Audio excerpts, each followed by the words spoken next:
Hello, and welcome to the Physical Therapy Owners Club podcast. I'm your host, Nathan Shields. And today I have Jason Wambold of Onus One. Jason's going to talk to us a little bit about what he's doing now as a physical therapist and owner of Onus One. Jason, thanks for coming on. I appreciate it. You're welcome. Thanks for having me, Nathan. All right. Well, Jason, I'm interested in bringing you on because you had an article in a recent Impact magazine about different compensation models for physical therapists. And this is something that I'm dealing with in talking to my coaching clients as they're trying to recruit, as they're trying to incentivize their therapists to be more productive. And of course, compensation is one of those ways to incentivize. And you've got some great strategies. So I'm excited to bring you on and talk about that. But first, share with the audience, if you will, a little bit about your professional story and what got you to where you are. Okay, sure. Well, I think the early part of my career was probably similar to most. So I am a physical therapist, and when I started my career, I obviously had a lot of student debt, as many young graduates do, and was excited to start my clinical career, and felt very fulfilled clinically and professionally, but was really struggling financially, and really couldn't quite understand why there just wasn't more earning potential given the value that I brought to the marketplace and to my patients, and not just me, but physical therapists in general. Sure. So that struggle persisted. And then fast forward later on in my career, where I was in positions of management and leadership and overseeing clinics and teams. I was on sort of the other side of that, trying to grapple with, how do we provide earning opportunity and earning potential for our employees without jeopardizing the viability of the company or the practice. And it always seemed that either one or the other was suffering, and we really just could never seem to really get that in balance. So, after years of being a little bit frustrated by that, first on the employee therapist side, and then on the employer manager / leader side, we started to look at this and look at the marketplace to see if there was anything that could help us with that, to bridge that gap. And there really wasn't. So we decided to go down the road of building something ourselves. And that's what brings us to where we are today. That's cool. I love how you recognize both perspectives. As the employee, I want to have greater earning potential. As the employer, like, we got to remember our profit margins, right? This Right. doesn't come free, and you want to provide that opportunity for the employees, especially the providers, the physical therapists, PTAs, et cetera. But there has to be a meeting of the minds. And that's from the leadership perspective, you're thinking, well, we've got to help them understand. And from the employee's perspective, they're like, well, I don't feel like I'm valued. No matter how much you talk about purpose and values, I still need to make ends meet and pay off my student loans. So it's great that you got to this point to develop a program, a company like Onus One, to help people with compensation models. So tell us a little bit about what you're seeing then in the industry now, and where compensation models, we're using that term a lot, but I don't know what else to call it. How it's changing nowadays. What are employees looking at, and what are employers looking at? Yeah, well, there are really some major shifts happening right now in the industry across the country, really unlike anything that we've ever seen. And let's put COVID aside for a second. That's another conversation entirely. But even without that, now that we're sort of moving, thankfully, back to some degree of normalcy, you have the process of becoming a physical therapist is more expensive than it has ever been in the history of our profession. So that's number one. Number two is reimbursement is continuing to decline. So you have graduates coming into the marketplace really not even necessarily expecting to earn a certain amount, but really needing to earn a certain amount just to make ends meet because they have so much debt. And then simultaneously, the revenue that they're generating for services rendered is lower than it probably was 2 years ago or 3 years ago through no fault of their own. Right. So this creates sort of a point of critical mass. And we're at the point right now where historically practice owners felt that they had to essentially roll out the red carpet for employees and basically give them whatever they wanted.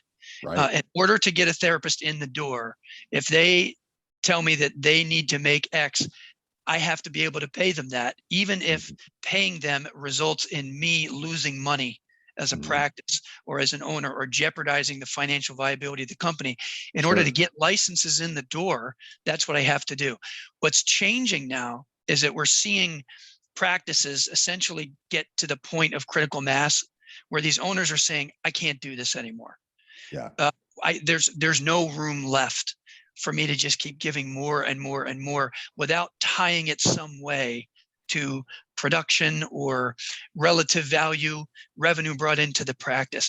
So you are already starting to see practices trying to come up with their own models Yeah. to address this issue.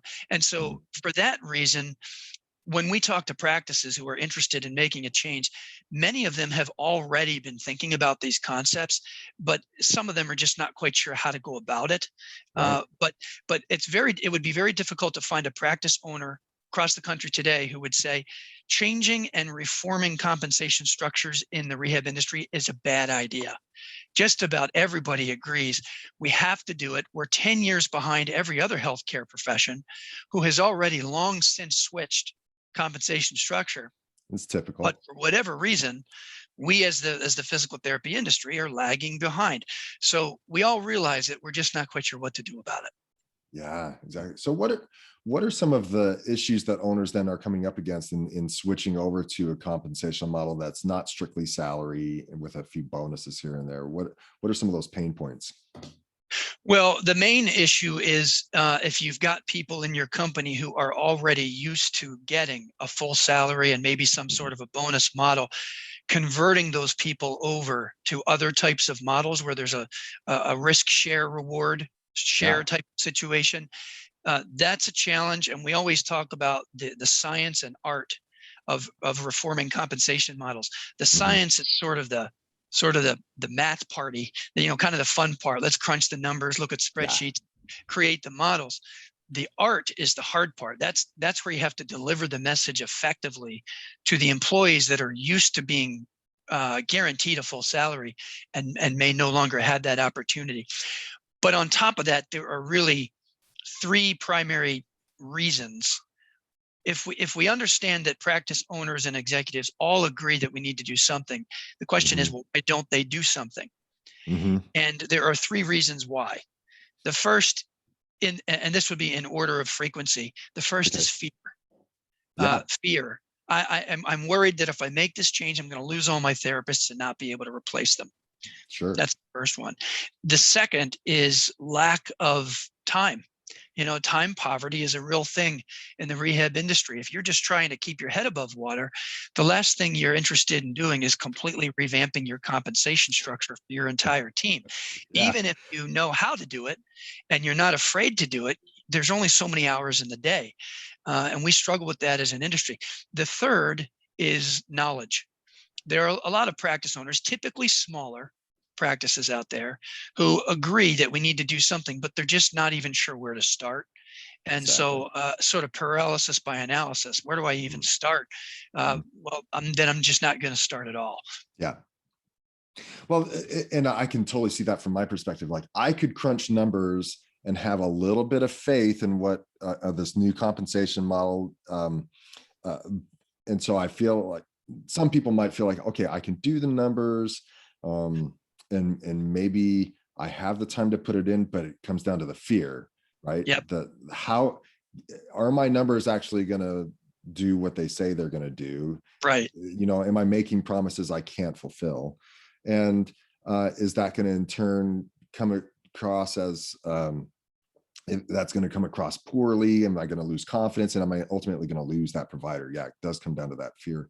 How does an owner then, you talked about the bringing that to the table. How does an owner overcome that? What would you say to them? Well, there are very specific strategies that you'll need to employ in order to overcome that fear factor. Mm, Uh, and I'll just give you a couple of them. For great. example, Hmm. the first would be if we think about today's workforce and what they want by and large, this is a generalization, but I think it's accurate enough that it's worth mentioning.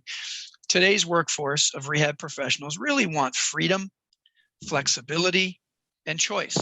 They don't want to be told this is how many patients you have to treat. They don't want to be told how to treat. They don't want to be told how many hours they have to work. They don't want to be told what continuing education courses are worth going to and which ones aren't.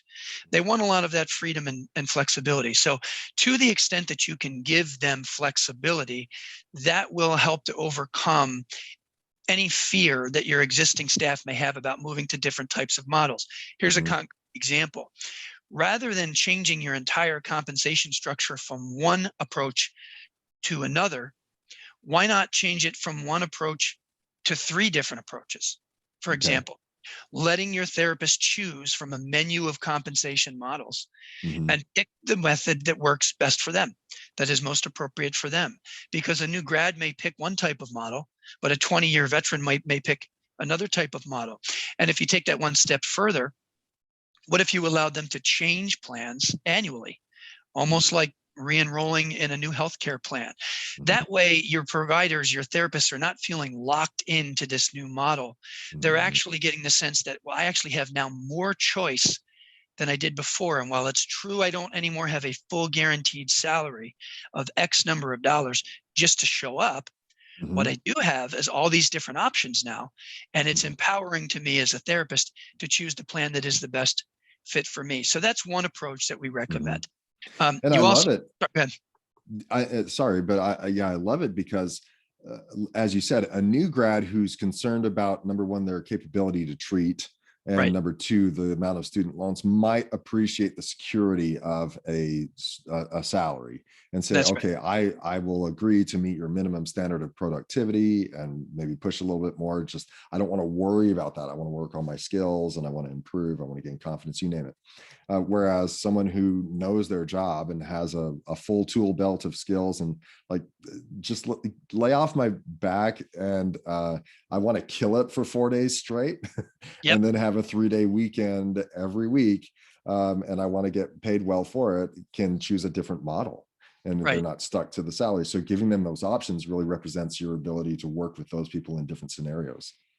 That's true. And the other thing that it does is, one of the things that we hear all the time is, and if you ask practice owners across the country, they'll tell you this. If you ask them the question, what is the most common question that someone that you're interviewing, prospective employee, will ask in an interview? The number one question that is asked of people that you're interviewing is, how many patients am I expected to treat if I work here? And they're coming to the interview with a number in mind. Right. Let's say that number is 12. And if you say to them, well, we expect that you see 10 a day, they're going to want to continue the interview process. Yeah. If you say to them, we expect that you see 14 a day, it's very possible that at that moment, they may say, I'm not interested. And they've already shut down. They've already tuned out. The beauty of offering choice and different types of models where the compensation is variable to their performance is that your answer to that question can be, well, that's up to you. You decide how productive you'd like to be. You're going to be paid accordingly. If you want to produce less, we have a place for you in our company. As long as your KPIs and metrics check out, you're delivering high quality evidence-based care, but you just happen to be delivering less of it. We have a place for you here. Just understand you're going to make less money, but that's your choice. Somebody else may be producing at a much higher level. Again, as long as their KPIs are checking out, their quality of care is still at that same standard, they're going to make more. A lot of times, in particular, new grads think that quantity and quality of care are mutually exclusive. They can never coexist. Yeah. But that's largely just a function of a lack of experience because we don't know what we don't know as new grads. Right. That's cool. So anything else you could say to those who are, coming from this place of, I wanted to make a change and I'm interested in making a change in my compensation models, but don't know exactly where to start. Anything else you can share with them? Yeah, you mentioned earlier about crunching the numbers and maybe feeling pretty good about your numbers, but that fear of, well, what if I have it wrong? You want to make sure you get your numbers right before you roll out new models. Right. You know, I mean, that sounds intuitive, but believe it or not, we've made that mistake a few times. And we try very hard to never make it again, because the fastest way to lose trust with your staff is to say, oops, we messed up the numbers. We have to change your compensation strategy. Right. The approach to that is to, number one, take your time. Mhm. Number two, before you've ever even mentioned what you're planning on doing with your staff, build your models, get them to the point where you think they're correct, and then run real data from your staff, historical Okay. data, through your models to see Got if it. you've got it right. And Got the it. numbers will tell you if you have it right or not. If you think Mm. you've got these models built, you grab your performance data, you run those Okay. numbers through the models, and you say, oh my goodness, I just gave everybody a $30,000 raise and I didn't mean to. Well, you can go back to the drawing board and fix that before you have to pull $30,000 off the table from your staff. So you Mm. want to crunch the numbers, use real data, analyze the data, make sure you've got your numbers right, make sure the plans are structured properly before Mhm. you introduce them to your staff. And that'll go a great way at making you feel better as an owner, and certainly building trust with your staff. Yeah, I think it'd be really powerful if an owner does that exercise that you're talking about, crunches the numbers with past data, and then said, and then we're able to approach an individual provider and say, listen, based on last month's performance, Right. um, according to your current model, you're making $4,500 a month. I'm just picking some numbers. You're making Sure. $4,500 in that month. Whereas with this incentivized model, pay for production, however you want to label it, you could have made $5,200 in the past month. Yep. And to bring those kind of real numbers to the table after doing the full exercise would be really powerful, and give a lot of confidence to the owner to say, hey, here is a model that could work for you if you're interested. Yeah, it's a best practice rollout strategy that we highly recommend. And Mm, we have to remember too that a lot of times people might not be motivated by money. That might not be what mhm. they're after. So Yeah. they might not be interested in, well, which plan pays me the most. They might be interested in this concept in general if it provides them some additional professional and personal freedom and flexibility. Mm, There are a lot of therapists out there that will trade higher salaries for a work environment that they feel good about, that treats them like a professional, and gives them freedom and flexibility. They may be perfectly fine making $5,000 less. There mm, are others who are not okay with that. And so the key is to let the therapists figure that out, give them choices, and again, let them pick the plan that is best suited for them. We as owners have to be careful to not project what we think our therapists want onto them. That's the beauty mm, of giving them choice, because then they're going to make those choices based on their own personal viewpoint of where they're mm. at their point personally and professionally. And that may be a very different point than we're at as an owner or a manager. Now, as you've been working on Onus One and implementing that and helping physical therapy owners implement this into their practices, have there been some unforeseen results that were unforeseen, that either for the positive or the negative, Yes. after breaking these out? Yeah, it's a great question. So a lot of times we think as owners that we know our staff, right? Hmm. And so we roll these models out. Let's say you roll out 3 models, and one of them is very conservative. It has a relatively high guaranteed base and a little bit of performance-based pay opportunity. You can think of that maybe as like a 90-10 plan. Okay. 90% guarantee, 10% risk slash reward. And then conversely, maybe you go really in the other direction and maybe you offer a 50-50 plan, a Hmm. very low base that you cannot live off of, and then high performance pay, earning potential. And by the way, these two models, the way they would fit together is if you had two people, one on one model and one on the other in the Yeah. same clinic, and they were performing at exactly the same level, same caseload, same productivity, the person that chose the 50-50 model would be making more money total than the person that chose the 90-10 model. That's the way Okay. we typically put these together. But Okay. in terms of unexpected results, a lot of times those people in our company that we say, oh, they're going to take that 50-50 model, we know for sure that they're risk tolerant, they're confident, they're going to go for the 50-50. A lot of times they'll go for the 90-10 and completely surprise us. Conversely, that person that you're thinking, that person is never going to go for a 50-50 model. They're going to want maximum security. that may be the first person in line who says, I want that 50-50 plan. So a lot of times we think we know what our team wants, and they may surprise us. But the other thing is, over time, what they want might change. And that's something, the longer we do this, the longer we realize how powerful it is to give choice to your staff. Because if I have 5 roommates, I can probably go with the 50-50 plan. But if I have a house and 2 dogs and a couple of kids in school, maybe 1 in college, I may or may not be interested in the 50-50 plan, depending on my life circumstances. So Yeah. you'll see your employees change every year from one plan to the next based on their life circumstances in a way that Yeah. we may not have been able to predict. That's true. And how and maybe that you haven't seen this, but I'm wondering, I'm curious, have you seen the implementation of different compensation models, or at least the choice and the flexibility like you're alluding to, kind of change a culture within the clinics? Do you see a different vibe, a different culture? Have you seen anything like that? Yes, what there are a couple primary, we could call it objections, that we typically prepare practices to overcome as it relates to how their employees will react. There are really 3 primary objections. And I don't even want to call it objections. I think maybe concerns would be the best way to phrase it. The Sure. number 1 objection or concern raised by staff providers, staff therapists, when you introduce Onus One is, I don't like this model because it will incentivize care of poor quality. We are incentivizing quantity of care, not quality of care. That is a Okay. very understandable knee-jerk reaction Yeah. for someone who hasn't really thought it through. The reality is the opposite is what occurs among those individuals that are enrolled in Onus One. We talk a lot about mandatory versus optional enrollment.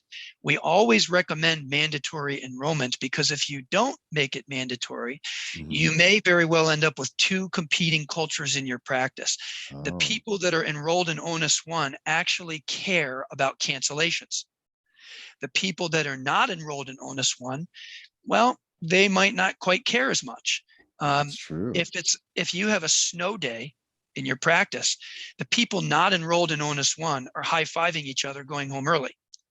The Mm, people enrolled in Onus One are on the phone with their patients, yeah. rescheduling them later in the week.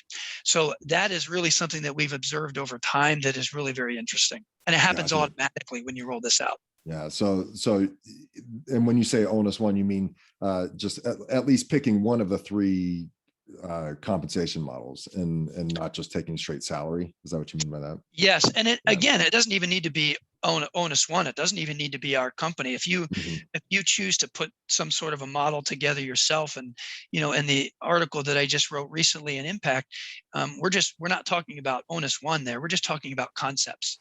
So Mhm. whether you choose to have us help you put these concepts together or do it yourself, Yeah. regardless, those are the typical changes in professional behavior that Mhm. you'll see when you eliminate a full guaranteed salary concept from. Yeah. I gotcha. And I love that. The same people who might say, I question the quality of care, are the same people who are excited when people cancel, or could be. I don't want to label them as such, but they could be the same. And so there's a dichotomy there, and you want to make it appropriate when you're saying as an owner, hey, these patients need to come in 2 to 3 times a week in order to get better. We're not talking just numbers in the clinic and the bottom line of my financials. In order for them to see objective results, they have to come in for care. Yet you're excited when they go home and you're done on a half day. That doesn't jive, right? And so when they have some skin in the game, then it's easier for you to implement, for them to follow through on that and make sure that their patients are getting the care that they need. Yeah, that's so true. And therapists, especially young therapists, need to understand that's what's good for the patient is good for the business. Hmm. You put the patient first, then your business, the numbers will take care of themselves. Right. And another thing that we struggle with as new grads, not always, but in many cases, is our perception is that we are only responsible for caring for the people that show up that day. Yeah. The reality is we have a caseload of people that we're responsible to care for, regardless of whether they show up or not. If somebody is Mm, under your care and they're canceling repeatedly, you have a professional responsibility to care for that person. A lot of times therapists don't understand that. Maybe they hadn't been taught that effectively in their clinical mhm, rotations. But mhm. again, managing cancellations is part of delivering high quality care. And if you Right. do that effectively, the numbers are going to take care of themselves. That's great. Oh man, I love how you're where you're going with all the conversation. Anything else you want to share about switching to compensation models and maybe helping owners overcome that hurdle or that mindset shift to consider a situation like this? Yes, I think there are a couple of components that you really want to consider. The first would be the timing of rolling this out. Okay. You want to make a change and roll out new plans.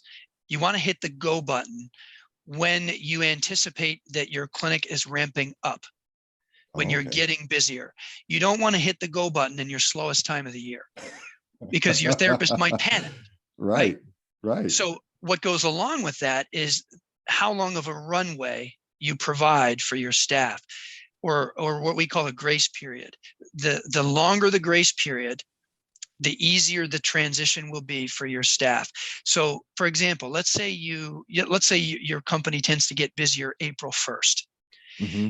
January 1 would be a good time to introduce new models and tell your staff, we're not going to start paying you according to these models. We're just giving you access to the models so Oh, that you okay. can understand how they work, learn how the calculations are performed. And you have between January 1 and April 1st, let's say, to learn how everything works, ask your Yeah. questions, Yeah. change your behaviors, and then we're going to go live April 1st. So Hmm. you wouldn't want to go live January 1 because most practices, not all, but most practices tend to be slower. That's when Hmm. deductibles are resetting and all that. Yep. People are trying to pay off their holiday bills.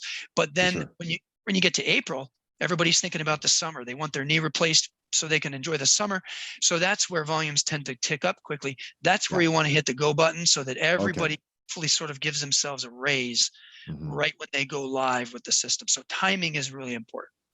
Oh, cool. At do you actually have some people who are like, they go through that ramp up stage, they hit the go button and they're excited, and then they just feel like, this doesn't just work. It doesn't work for me. I'm not aligned anymore with the company. You're going in a direction I don't like. Do you see that sometimes? Is that a legitimate fear that owners could possibly see?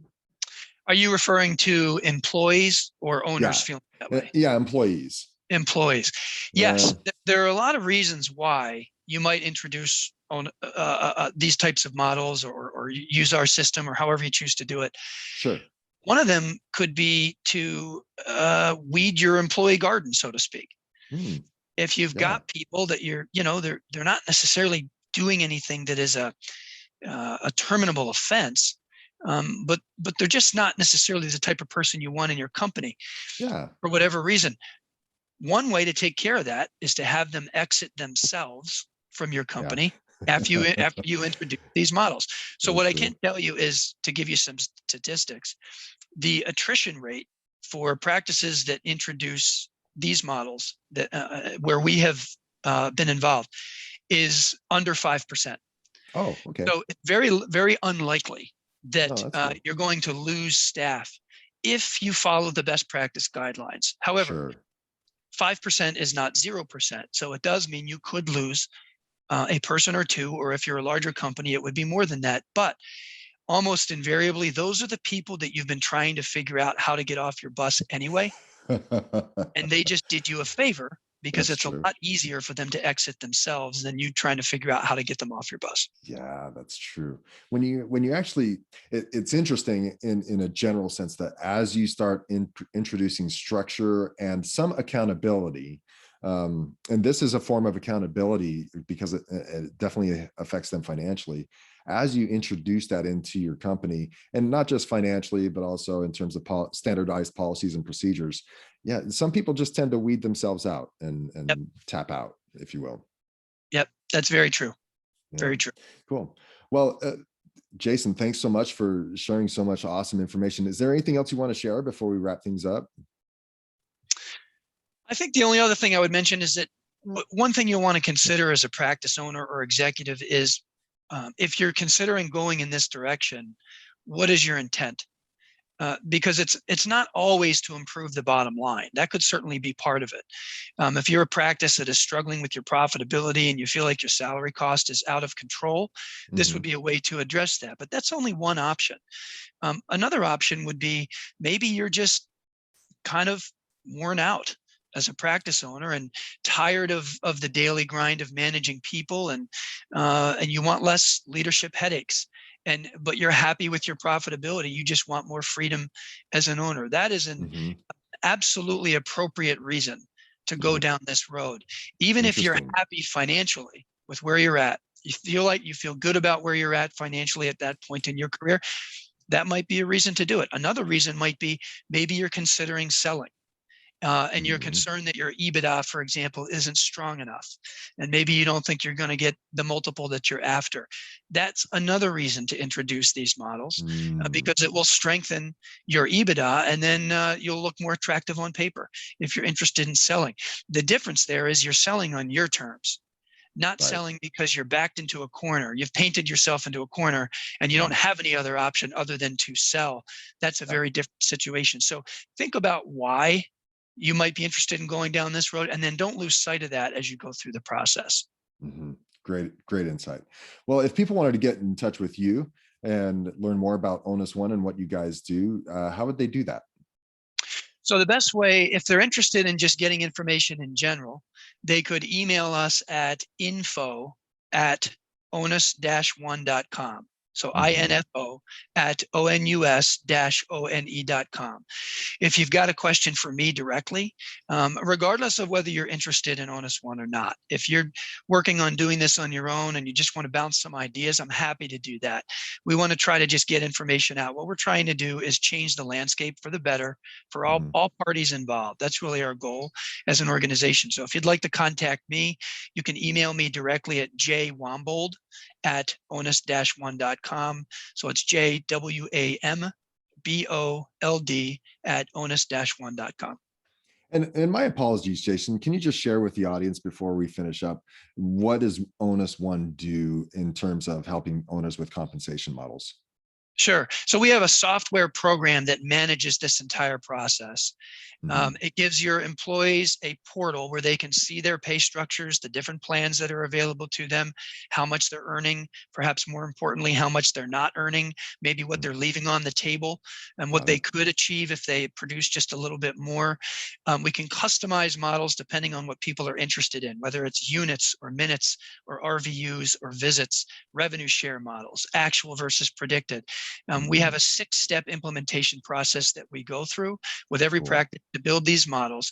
And then our system sits in between their EMR system and their payroll system. So data comes in from the EMR system into our system. We convert that information from EMR into payroll data, and then they export it when they're ready to pay their employees so they know how much to pay them. And how much, just considering those in the audience that might be a little bit strained already in terms of time, does this add a lot of time in a typical payroll period for an owner to figure this all out, or is this kind of done without their involvement pretty much? Yeah, so they have some decisions they'll have to make about what they'd like to offer, and if they're not sure, we can help them decide. Oh, But and once that's we on the get, upfront, right? yep, Like yep, upfront, you'll walk them through that process. right, How do you want a bonus and that kind of stuff, and give them yep. some standardized models. Okay, got it. Good. Yes, but in terms of workflow, if that's what you're asking, like on a weekly Hmm. basis, Yeah. if you're a practice that has 500 therapists, it'll take you 5 minutes to download what you need into our system and to pull the data out on the other end to run payroll. So it actually tends to very oftentimes save time, in particular Nice. for the small practice who's trying to do Right. this manually. Awesome. Good to hear. Great. Thank you so much for sharing the insight. Very much like you said, a conversation and a practice that needs to be implemented 10 years ago. And Yep, that's the kind of standard for the physical therapy world. We're usually a right. decade or two behind, right? But Unfortunately, yes. yeah, unfortunately, yes. But thank you so much for taking the time today. I really appreciate it. My pleasure, Nathan. Good talking with you.